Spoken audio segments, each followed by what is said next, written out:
back again. There you go, light is on. 194.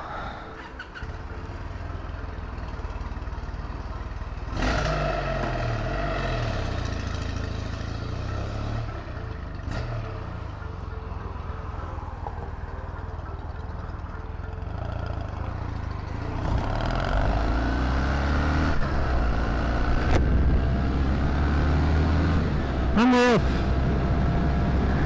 Okay, so back on my way home. You can see it's getting darker already. I'm very interested to see just how this camera does in the low light. I don't think it'll be that great. I mean, it's a fairly cheap camera, so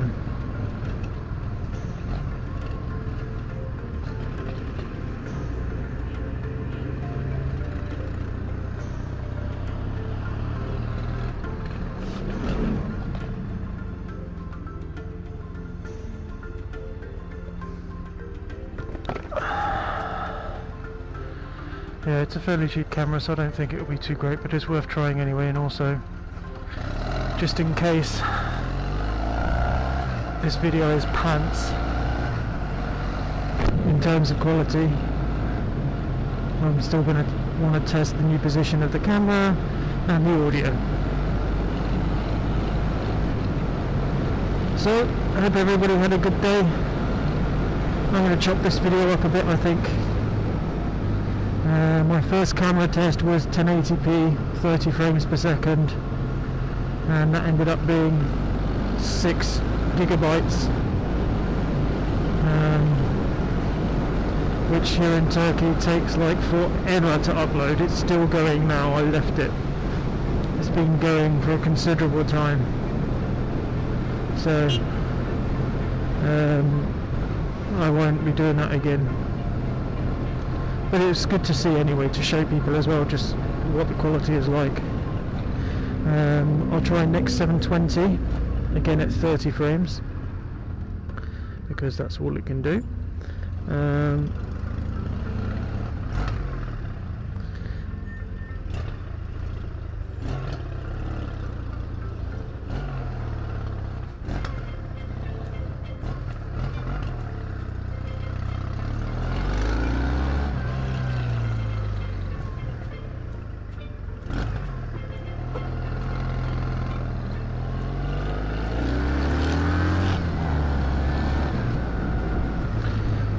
That should reduce the quality, the size of the file significantly, I guess.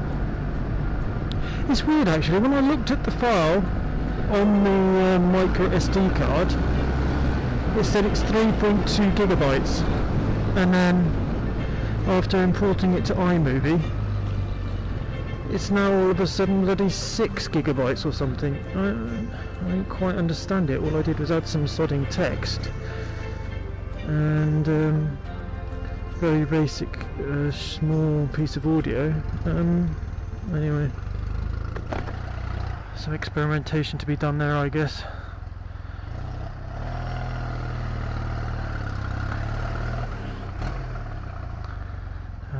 You're going to witness a manoeuvre that in the UK would be impossible, but thankfully here it is possible.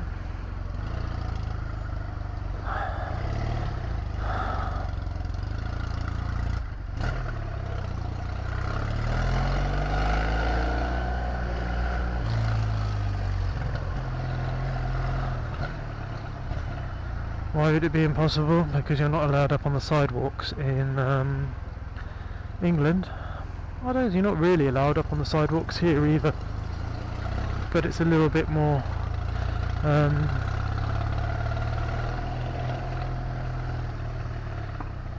chilled out here, as long as you don't take the piss. I mean, if I was going down there at like 300 kilometers or 50 kilometers an hour, then of course I think they would probably say something. But if you're just plodding along and giving way to pedestrians and generally being a nice passenger on the road, then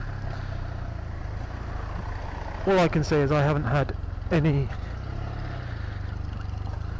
problems as of yet, he says, and I bet what will happen? I will probably get arrested on video.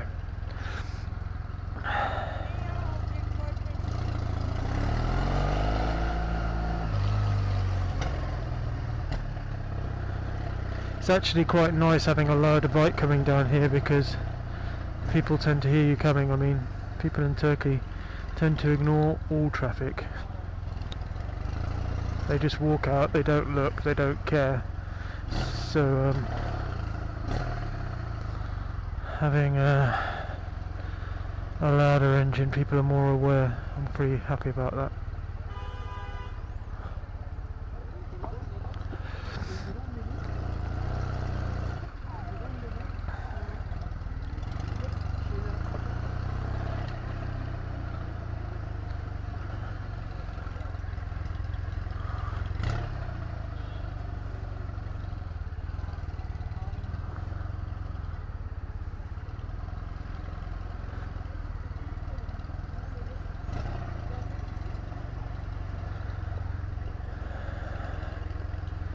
Passenger negotiations, eh? Pedestrian negotiations, I should say. It's quite funny actually, a few people I notice have been noticing my camera. There are lots of people over here that have them, I guess, but there's still a relative level of novelty to them.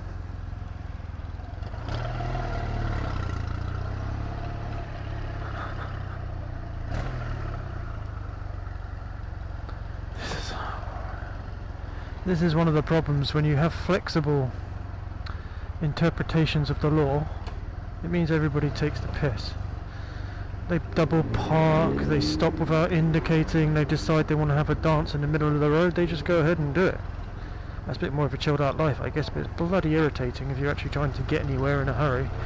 Well, not even in a hurry, just trying to get somewhere.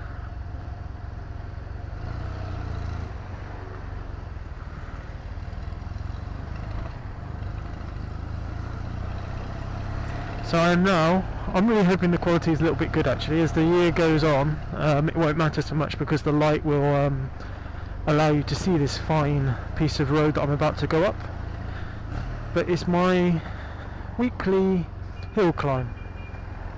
I quite like hill climbing as it goes, and is in the motorsport, especially actually the older school version. So you've got people on bikes like this flying up the hills. Man, that was exciting stuff. Well, this is my little hill climb. You might be thinking, that's not steep. In fact, you may not even be able to tell it's steep because of the camera, but it's going to get a lot steeper. In fact, when it rains, cars start sliding back down it, generally. I guess the road is a little bit slippy and oily and just they get no traction, they slide back down. Not a problem on a motorbike, thankfully, but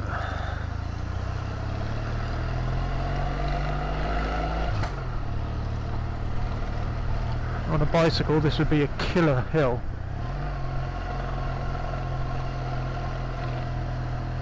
Here we go. Steeper and steeper, so this is where they all start going backwards. Steeper and steeper. Relax, and then steeper again. There's a guy that normally has his Moto Guzzi parked out there, but looks like he's put it in the garage or sold it. Cafe Racer V7, I believe.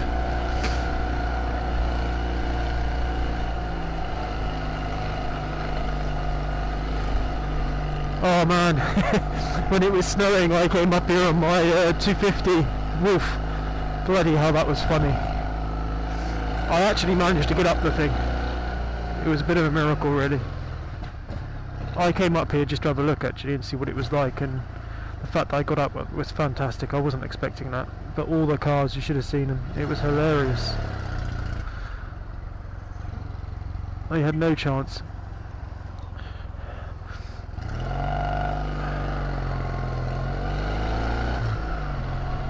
I kind of assumed that guy on the left was just going to go actually, because often they do. That's why I went wide. I'm glad I double checked anyway. Most of the time, if you're a motorcycle, you're like unimportant and must give way, even with fairly loud, obnoxious exhaust. So this taxi's going to go left, but he's not bothering to indicate.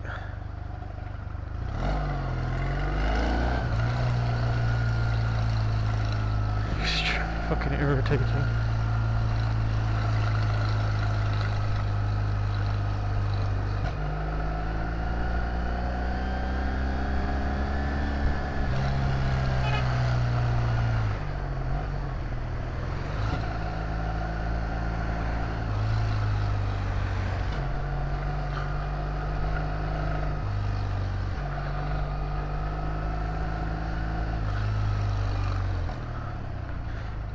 I kind of deliberately have it in first just in case you're wondering, why in the hell don't you change your gear?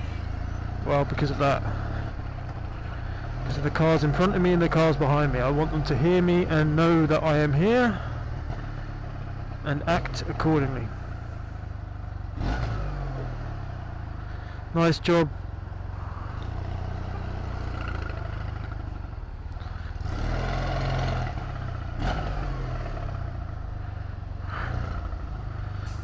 No, that's it. That's as far as I'm going to jump. Oh, that's very kind of you, sir.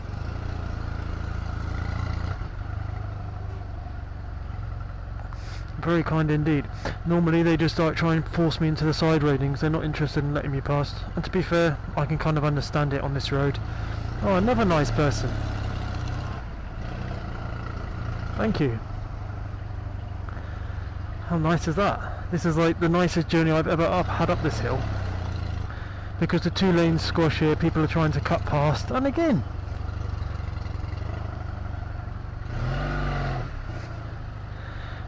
They normally try to squash me in, and to be fair, I don't blame them. There's not a lot of space around here.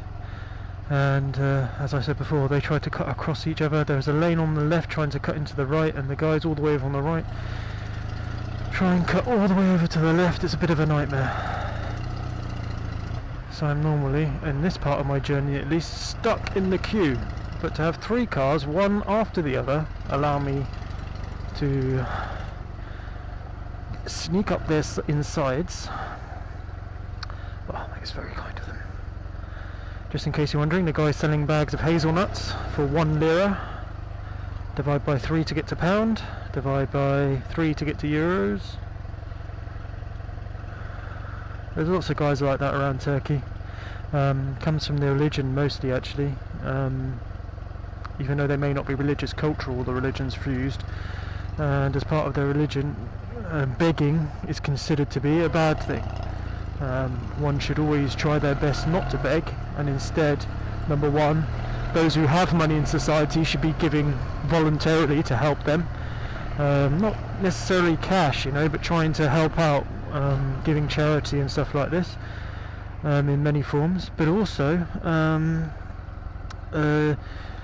you should, if you can, work in any little way you can, and they believe that in doing that there's more respect and honour, and I totally agree with that. And so those guys I see frequently, I'll stop and buy a bag off them and give them a couple of lira, and they'll say, no, here's your change, I don't want it. They really want to earn their money, you know. I've got a lot of respect for that, instead of just sitting on the frigging social services or whatever. No, they're out there selling bags of nuts, selling mobile phone chargers, cables, various different types of things like bottles of water and foods and figs and all kinds of different stuff. And they do it on the sides of the roads. You'll see them in the middle of the highways. You'll see them on the boats and the trains, and they're not aggressive about it. They'll come around, they'll ask if you like anything politely, and then off they go. One of the really nice things, actually, when I used to get the train, frequently those guys would be there, and what they would be selling is like, it would be like a mini QVC. You know, the Home Shopping channel? So they'd have like a specialised, they'd have one of those vegetable peelers or fruit cutter dicer things, and they come onto the train, they stand in the middle of the carriage and they do a full-on demonstration sales pitch, and they bring with them a bag of potatoes or cucumbers or whatever, and they show you how it works, and they do their demonstration, and people go up to them and they have a look and they let them try it. It's bloody awesome. The first time I saw it, I was like so surprised. I was waiting for a policeman to come and arrest him or something, but no. The first policeman I saw go up to him, he went and bought it off him. But people at the very least entertain them. You know, they listen to them and they see what they've got to say, even if they're not going to buy anything. And they respect them, you know. You don't look down on those people, because at the end of the day, they're out there working their arse off trying to earn a little bit of money. Be it extra money or, you know, that's their actual wage. And so I really enjoy that, actually, that side of this culture. This, like, don't get me wrong, of course there are people who choose to scrounge or beg or whatever else you want to call it, but the vast majority of people here would much rather earn their money for a little bit of day's work. And personally, although I don't, you know, it is a form of charity because you don't really probably need a lot of those things, but I don't see it as that. That guy earned that money, you know, and I'm quite happy to give him a few lira, and I feel good having, you know, helped somebody out. He feels good because he's earned his money and he's not begged for it, and you know, that's just a great place to, great environment to be in. Of course, on the opposite end of that, there are people who do beg here, and the problem with them, of course, is that it's at the exact opposite end of the spectrum. So you've got those really cool people working for their money, selling little bits, working hard in all weather. They'll be out in the rain, they'll be out in the snow. And then you've got those people who try to use their kids to beg, and they bring out babies and whatever, they take them out of school and they just use them to beg. I can't stand that, you know. You've got a hard life, yeah, no need to make your kid's life shit as well. I don't know, maybe people think that's a bit harsh and a bit controversial, but I don't know, it feels to me like they're exploiting them, you know, rather than actually trying to help them, give them a better life. Because I feel if they were trying to give them a better life, they'd rather have them in school, you know. Every bit of money they had would be going to help them, but it doesn't look like that to me. And they're often filthy, they're not wearing any shoes, and when they're done with their days begging and manipulating, they all jump in the back of a transit van and off they go. But that kid's just spent their entire sodding day there, you know? I don't know. Anyway, let me know what you guys think about that. Maybe I'm just a cold guy and too harsh or something. I don't know. Just my feelings on it. So here I am coming up to the bridge, going through the toll section. So we've got a little wireless device here that will take my fee, take my money, I tell you.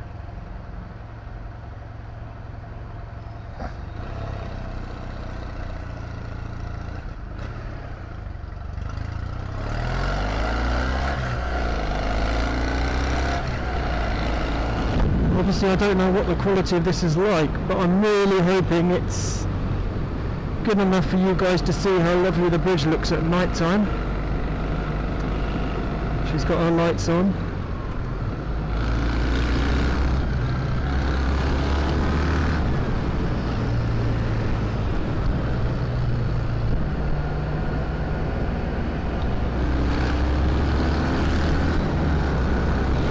And I am now going to be crossing from the Asian side back over to the European side. So there's a full lap of the transcontinental vlogger. Yeah, I've given you a bloody good transcontinental vlogging, free of charge, natural. Redoing the cables on the bridge, which is nice because they're about 5 years late apparently. These bridges are obviously serviced every 25 years or something. They have to go through a particular type of service, and this one's actually 5 years late, which isn't very relaxing in an earthquake zone. You know, this place is like a 7 to 9 Richter scale earthquake zone. So yeah, not very nice feeling. But anyway.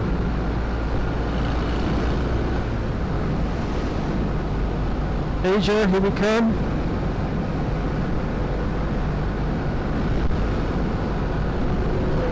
And we're there.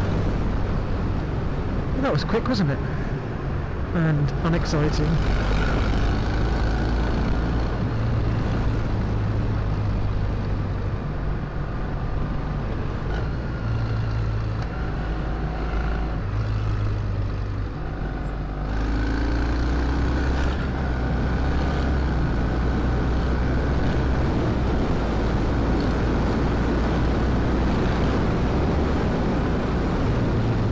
Still getting used to the fact that this has got 5 gears and not 6.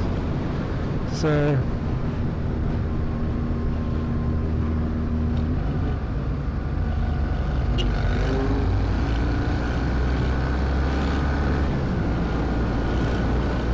I don't actually like doing that, putting people under pressure to go past. I wasn't 100% concentrating there, and so I kind of forced him over to the side. And generally speaking, I really don't like doing that, because I think, you know, you should come up to the rider, they acknowledge that you're there, and then when they feel safe and comfortable, they move or allow you to go past.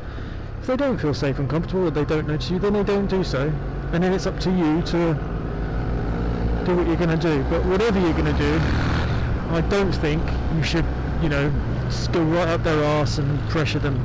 What you'll probably, I don't know if you can hear it, I think you can.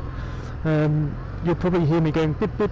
That's the convention here when you're encroaching on somebody and you want to go past them, and you basically, give a bip once or twice to say I'm coming, and then you give a bip once or twice to say thank you afterwards, and that's it. No hassles. You just have to be careful, because no one here indicates. They have a concept like this guy could still decide to go right. Even now he can still decide to go into that right hand lane. He would pull into this lane, stop, put his reversers on and go back. They wouldn't indicate though to let you know that's what they're going to do. They'll just do it. All of a sudden pull right and brake, slam on the brakes. Motorcycles tend to be a little bit better because they're more vulnerable, but they will drift. So they're on the left, they'll drift into this right lane, or maybe they're going here, they'll just come in, not necessarily checking their mirrors very well. So you just have to be a little bit careful. And also, I don't like to. How fucking horrible would you feel having forced somebody into an accident as well, just because you wanted to get somewhere 30 seconds quicker? Because let's face it, my daily commute is approximately 30 to 35 kilometres, depending on which way I go, but it's about, let's say, 35 kilometres. If I'm doing, 70 kilometres an hour, that gets me there in about half an hour. And if I do 100 kilometres an hour, how much quicker does it get me there? Like 2 minutes, if that. You have to go so much faster in order to make a real gain in total time taken for journey. Getting up somebody's arse and stressing them out and forcing them into an accident is definitely not worth it. Definitely not. I need this guy to speed up a bit anyway. I mean, his bike's faster than mine, he's just going at a decent normal speed. Unlike me. I don't know why. So, I'm not going that fast.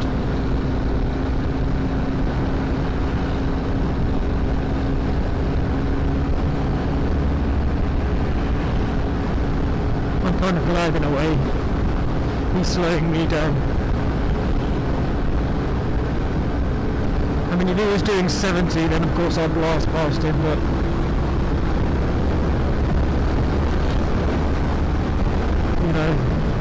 he's going nice and slow for me, so I can just chill out. Sometimes I get a really weird feeling in my legs where it feels like somebody's stroking my leg. They're not, of course, it's just the wind affecting my material, but it's a really weird feeling. The other week I didn't have my camera, and I was so upset because I came down this area and a little bit further along, not too much further actually, there was a courier, motorcycle courier, who had like, you know, big round bag on the front, big round bag on the back. And because there's another road going the opposite direction to the way we're going, to our right, he decided that he wanted to cut corners and not have to go all the way down, turn around and come back. So what was he doing? In the pissing rain, I might add. He was on a YBR Quipton trying to go up the side of one of those hills on my right now that I'm looking at. I shit you not, he really was. He was halfway up it when I went past and I noticed him. The back wheel was slipping and sliding, but he was halfway up it. Fair play to him, I mean. The couriers here have got quite a bit of skill, but I just couldn't believe it. There's like... there is no level of strangeness you won't see on the roads here. Stars are starting to come out. Pretty sure the quality on this must be pretty bad by now, given the light conditions. I wonder if I was in one of those lanes, perhaps it might be better because of the overhead lights, but I don't think so. Check the mirrors, that guy's not there. So yeah, so I took the video today from the camera, had a look at it. The sound was awesome. It was a little bit high. I still haven't turned the volume down. I'm going to do that when I get home. It was set to its maximum sensitivity. Now the wind wasn't a problem, which was awesome. The problem was, I guess, the position of the microphone relative to my mouth being one of them, but the most important thing was the fact that my helmet is windy as hell and is noisy. So to me, it felt like it was really noisy, and as a result, I was shouting, which I may still be doing now, I don't know. So my solution to that is going to be twofold. First of all, I am going to reduce the sensitivity of the sound, inshallah. And secondly, I'm going to move the microphone a little bit further away from my mouth and fasten it in place now that I know it's a good position. This is mental, this bit. I mean, this guy's going to cut right. I've got people cutting from the left. Sometimes I'll go over to like one lane in the left and sometimes I'll stay here. I've just got no idea where anybody's going. This time I happen to be stuck on the left.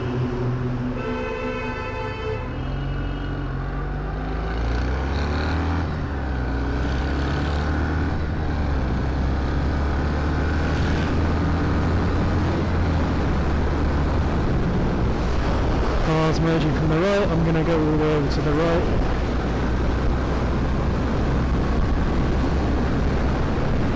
You probably can't see it, but there's a knobhead on the left racing me. Why the f... I don't get it, and I'm not even trying to race them. But he's like swerving all over the road, diving between lanes, trying to keep up with me for some reason. I don't understand people like that, so I'm completely ignoring him. I'm not looking at him. And making my way down this lane. See you later, knobhead.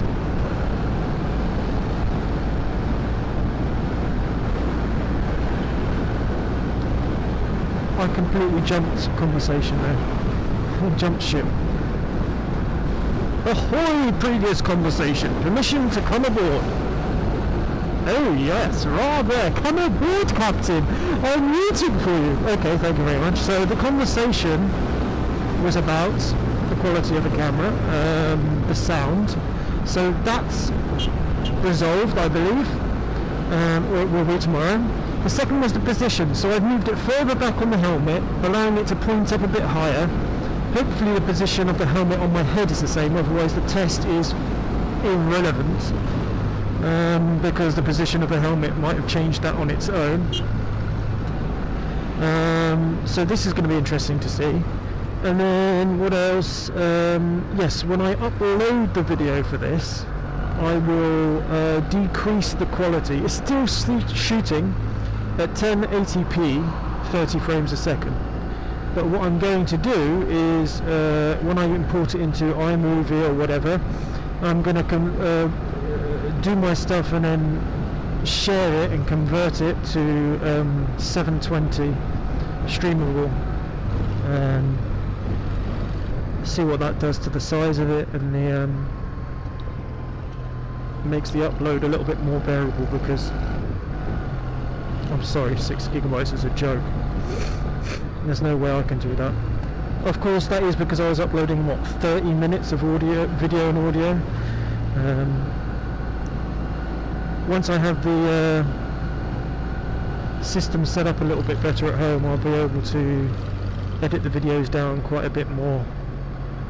And once I plan some conversations and things to talk about, that'll be better, because I can say, okay, I'm going to talk about this, and then stop, cut, next, cut, this cut, this cut, and obviously, if I need to, phase in any interesting things that happen according to how it goes. I really had to get used to the whole bipping thing. 2 ways. First, not getting unbelievably pissed off when somebody does it to me, like thinking, what the hell are you beeping at? I'm not doing anything. First. Second of all, near police.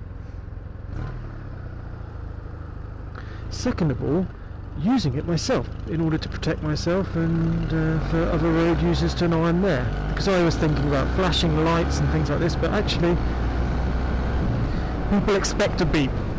If you do not do a beep, then you will be held accountable for anything that happens.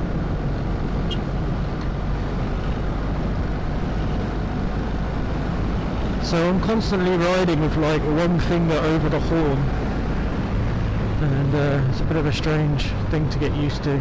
I hope it doesn't become a habit, really, because you know, maybe in some countries they don't take to that too kindly.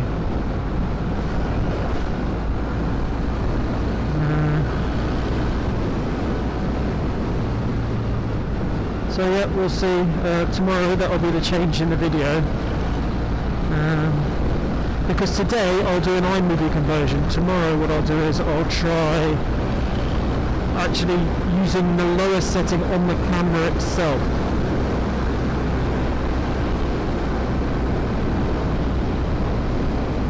If I use a lower setting, then I can have longer videos, but maybe people get bored shitless with a long video, I'm not really sure. My own wife can't listen to me for more than 5 minutes. How the hell could I expect you guys to?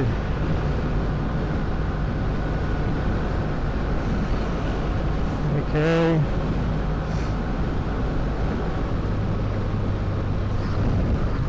Thank you very much.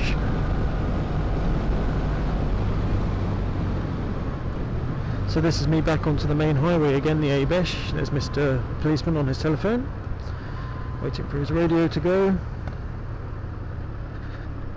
This is the same, obviously, main highway. The same main highway that I came in on this morning, but going the opposite direction.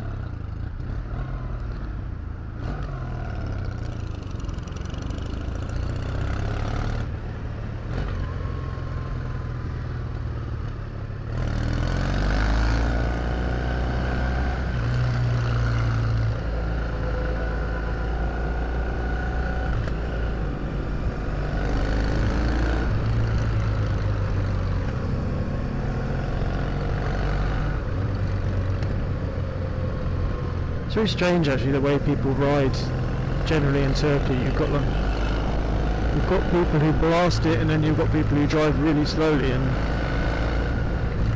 this guy is a bit slow.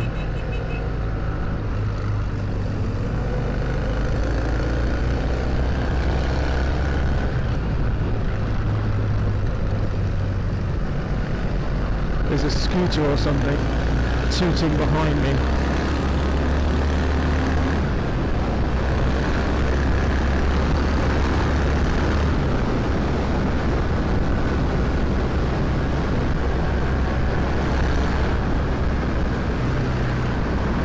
It's only a gay light off. I hate those bloody fog lights, especially because they are so bloody blinding. Wow, did you see that? No, but I really hope the quality is good, because that guy just unbelievable.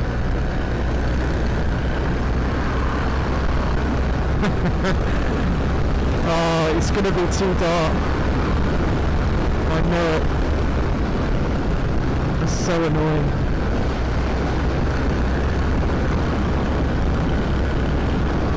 There's those nice vertical flower arrangements I was talking about.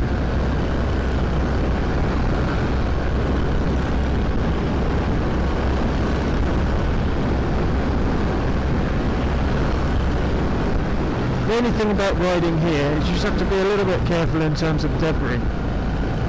So I don't know about how everybody else does it, but obviously implementing defensive riding techniques, so to the best of my abilities, I'm not an instructor or anything, but then also I'm utilising the lights of the cars ahead of me, 2 cars ahead of me, or 3 cars ahead of me. Their headlights are illuminating, you know, my section of the road, the verge, for me. And so I'm constantly moving like a couple of cars up in order to observe if there's any upcoming debris.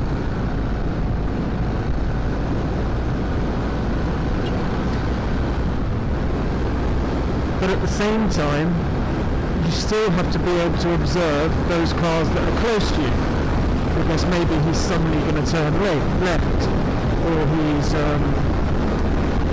going to do some kind of erratic behaviour. So it's really important that when you're using this lane, although you think not to get too relaxed, to be aware, because there's no traffic here obviously, but just not to get too carried away, to be aware that there can be debris here.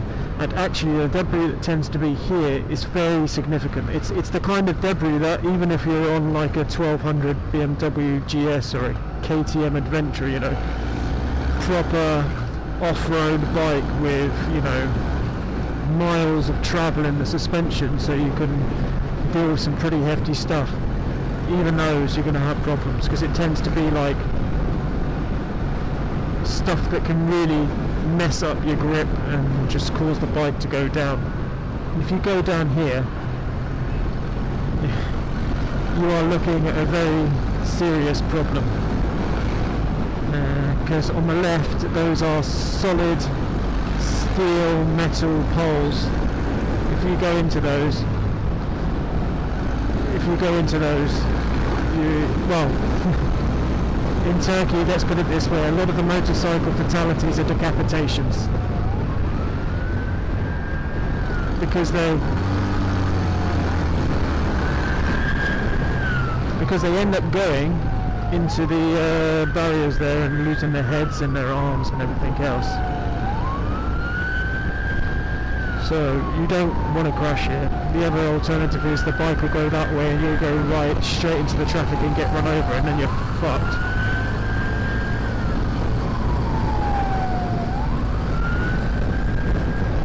Those are the courier guys I'm talking about. He's obviously in a rush, so he's going to try and undertake an ambulance with its blue lights on. Look at him. He's going to end up in that ambulance.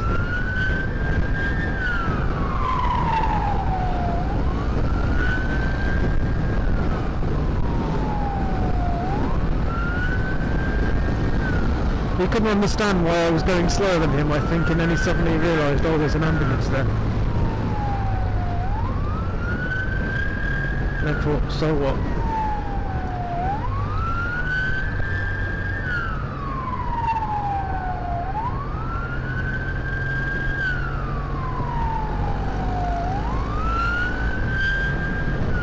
Almost home.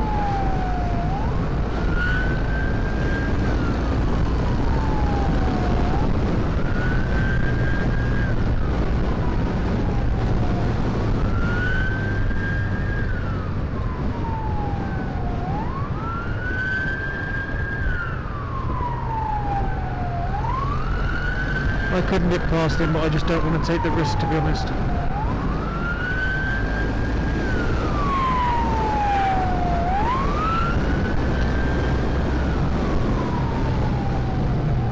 potter my way along here, and that car on the right is dying to cut in front of me. I can see it. I'm going to cut left,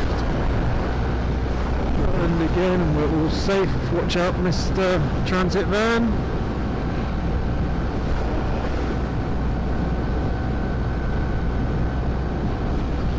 Check my left, nobody's cutting me up.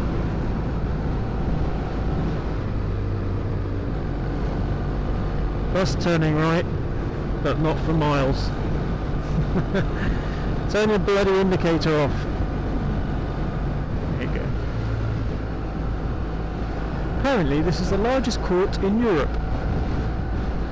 And I have a feeling the only reason they built it is to get that title. They looked at all the different buildings they could have built to set themselves a prestigious title, and the court seemed like it was it.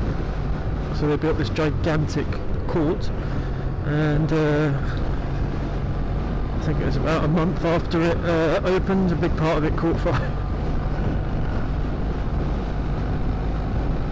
Fortunately, it doesn't seem to have sped up the legal system any. If this quality is still good, we're coming up to a road, a part of the road which I really love. You guys will love this as well, I'm sure. You can all imagine flying around here on your bikes. So we've got a tight right, we've got an S-bend uphill that comes onto a 3-lane like road, and then around downhill, which you can blast so nicely, like the camera and everything. It's set up perfectly for it, and if you can get down here when there's no traffic, it's so nice.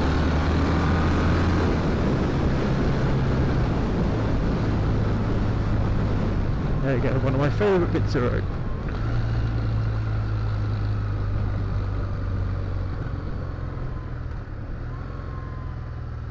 Roundabouts, yes, I know you don't really have them in the United States, only a couple of states have them. And I understand why. Mostly it's down to the fact that people haven't been educated on how to use a roundabout properly. It's not that they couldn't be, it's just that they haven't, and then to ask everybody to all go back to bloody driving school and learn again, it's a bit of a pain in the arse. So I can kind of see the reason why it isn't implemented all over the place, because what they've done here is they have implemented roundabouts in an incorrect manner, so they haven't built them properly because they don't really understand them, and they have not taught anybody how to use them. So what do? They treat them like bloody junctions. It's unbelievable. So like, some guy decides, okay, I'm going straight over, I don't have to look left, I don't have to look right, and they drive through at an unbelievable speed as well. And genuinely, they will not stop for anything. They're going, and if they have an accident, they have an accident, and they don't care. So that's one of the early lessons I had to learn, is that a roundabout, don't ride it like you actually know what you're doing, which of course I do, because I come from the land of roundabouts. Yes I do, yes I do. Ooh. So yeah, I have to be very, very careful. In a car, in a motorbike, it doesn't matter, because you get T-boned or smashed by these things going through a roundabout at like 70 kilometers an hour. I also had to get used to the fact that people jump traffic lights all of the time. I mean really, really badly. They jump traffic lights. They ignore no U-turn signs and U-turn. They ignore speed limits. They ignore so many things that are really, you know, only reason those rules exist is to stop people from killing each other. They ignore them completely. And it is really unbelievable. I had to get used to that. I was so shocked. I mean, I've almost got into a couple of fights the first few times, because I was like, you know, that is such a retarded way to drive. You almost kill me, my wife, my kids, or whatever, you know. They've got no idea. They genuinely don't have any idea that it was dangerous. And if they feel bad, like if they genuinely think, oh yeah, maybe I was at fault there, just like, sorry, and off they go. It's like, it's nothing. Oh, so I had to just let it all go. I had to let it all go. not be stressed, not be upset about it, and just say, chill. I think if every European and American driver came to a country like this, even if only for a few months, and rode a motorcycle, preferably, but if not at least a car, they would go home such a more relaxed and chilled out driver. You know, you wouldn't have anywhere near as much road rage incidents, because nothing in those countries would compare to what you experience in countries like this. And then obviously if you take countries like India, it gets even worse. You know, they don't even have bloody traffic lights on some of their, actually on quite a few of their roads, and so it's quite a different experience. You end up being so much more chilled, so much more relaxed. And I found out when I went back to England to visit my family, I took a rental car, and I was just so relaxed. You know, I was just like, man, rules of the road, people follow them, and you don't feel like you're gonna die ever. Ever. So yeah, I definitely recommend this as a chillaxing component. If you're a kind of person who's getting stressed and mad and crazy, and we all do at some point, but if you're getting it frequently, like the road rage is really getting to you, and maybe you're right 100% of the time, you know, but if you're finding that it's not healthy, it's not good for you, it's not good for the enjoyment of your riding, you know, and who knows what, you know, if you go mental at some guy, who knows, if you're on a bike especially, they can just run you over, maybe he's got a gun, you just never know. And so I would definitely recommend going to a you know, non-European country for a holiday, and specifically renting a bike or a car and driving around a bit, because then you will have much more, you will end up being much more relaxed than you are now.